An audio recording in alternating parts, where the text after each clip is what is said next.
They may belong to a rare breed of national athletes, but one thing swimmer Teong Tzen Wei has in common with many Singaporeans is that he likes to get away from the hustle and bustle and take walks in nature to clear his mind.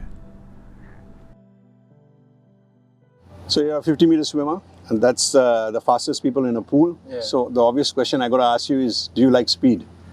I kind of really love speed. I'm a bit of an adrenaline junkie myself. I like roller coasters and going to theme parks, and the recent Top Gun movie was a really good movie for me. Yeah, one of my top 10 movies, I must say. So what does a 50-meter race feel like? Honestly, when I'm swimming it's quite a blur, so I don't really remember much of it in between. It's mostly just before you dive in, and then after you touch the wall, you see your time, and then you move on from there. Nothing much to it, yeah.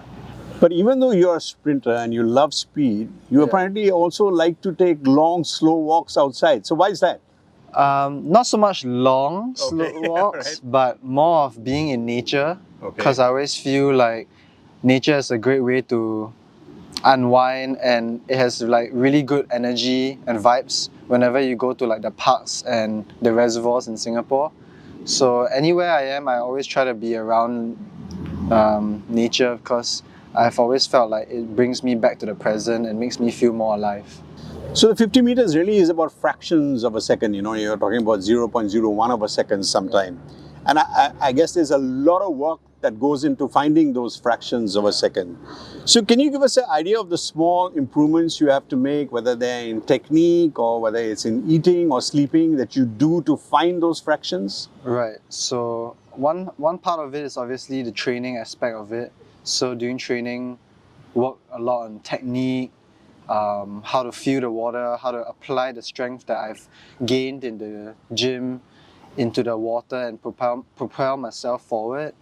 But the other aspect, or rather one of the more important aspects of it, is outside of the pool, what do you do to help yourself recover and actually extract the most out of your training? So sleeping well, eating well, doing things that keep you happy, having a good mental state. These are all the things that I've been doing to help me amplify the results of my training. So athletes also need a little bit of a life outside what they do. So apparently you like to do stuff like playing mahjong and computer games. Can you talk a little bit about this world outside swimming? I think in the past I used to love computer games because they're designed so well, you know, they just get you so immersed in the games, and they can really release a lot of dopamine and make you feel the things that they want you to feel in the game. So I've actually taken a step back from computer games because I've realized like it interrupts my sleep and stuff.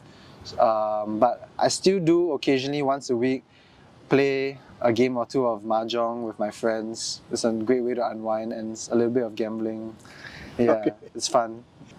So you're heading now to Birmingham for the Commonwealth Games. Yeah. So I'm interested, what type of goal do you have? Is there a time do you have in mind, or a race that you want to swim, or a place you want to finish?